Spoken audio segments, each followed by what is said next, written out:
Good stuff. Good. But can I be honest with you? We can't invite people if we don't want. Oh no, if we don't want to come ourselves. Hear what I'm saying? Because I want to come. Because if I didn't want to come, I wouldn't be here. Right. I heard it. I heard it. And can I be honest with you? In response to what you said in the spirit, you're not here. You may be physically here. Come on. But spiritually, you're not here. Right. And God is trying to pull us back to being here. Because He doesn't want you to get hyped off of what happened today and what happened last night. Right. Those things are easy. That came from them.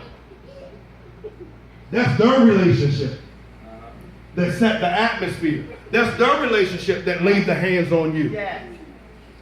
But now you have to do something with your relationship to sustain it, maintain it, and walk in it. That's good. That's the truth. You got to do something there. And can I be honest with you?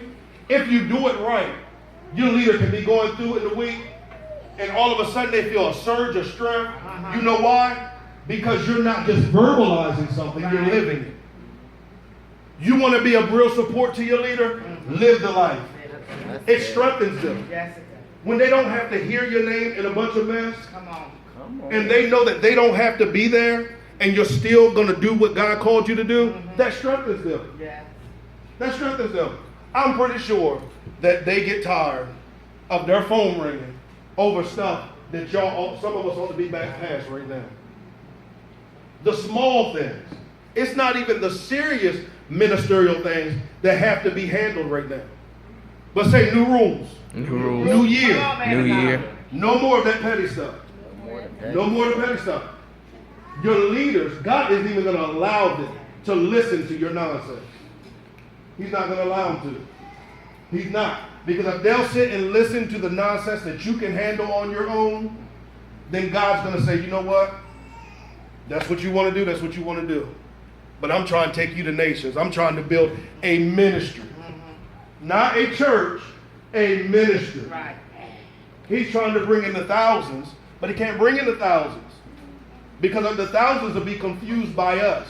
Right. Yeah. All right? Now here we go. Let's keep going. Powerful. Your actions are a direct expression of your greatest connection. What are you greatly connected to? What are you greatly connected to? Because that's going to show in your actions. If you're connected to this vision, then you should have some attributes of this vision. Right. All right? When you're connected on a covenant level, you will be fully vested in the vision.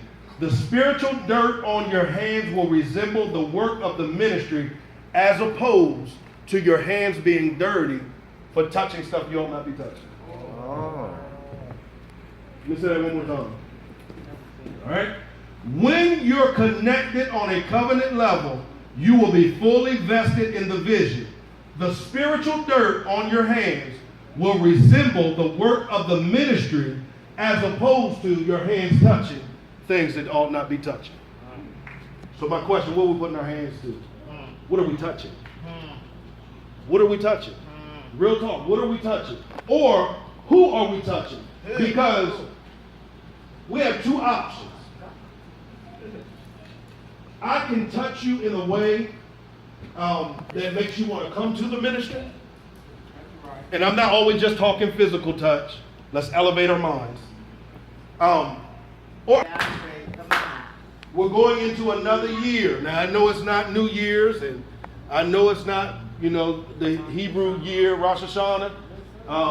However, this is a new year for the ministry. Right. Because this is the time we usually have convocation. So now, as I said before, it's a end of a fiscal year. And because of the end of a fiscal year, we're going to start something new. Right. So let's reevaluate some things. Here's what we need to reevaluate. The totality of our life in ministry over the last year. Personal. Now, I'm not talking about the church, because we can always find the totality of our life in ministry over the last year. All right? Number two that we're going to evaluate. Was this a successful year for us? This is the one I like right here. Does the amount of information, revelation, and impartation match your growth? Not bad if this is what we're... All right.